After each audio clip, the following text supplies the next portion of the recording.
Inna lillahi wa inna ilaihi raji'un.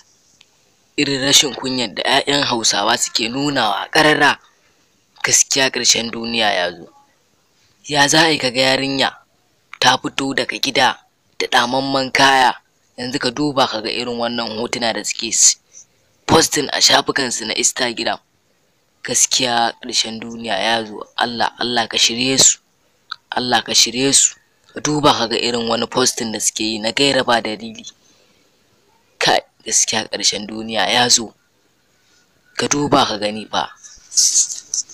Ba ma iya Instagram kaɗai suka tsaya ba, har da Facebook. Za ga suna ajiye lambobinsu, mutane kuma suna bin su, suna ci muku kuɗi, suna ansar kati. Allah ya shirya mana zuri'a. Yanzu ka duba kaga a nan gurin, za ka ga hoton sama danne ta yi. Yanzu wannan daidai ne ga 'ya'yan musulmai? Dan Allah 'yan uwa, muna so idan kai bako ne a wannan tasha ta mai farin jini, ka danna mana subscribe, kana ka taɓa mana ƙararrawa.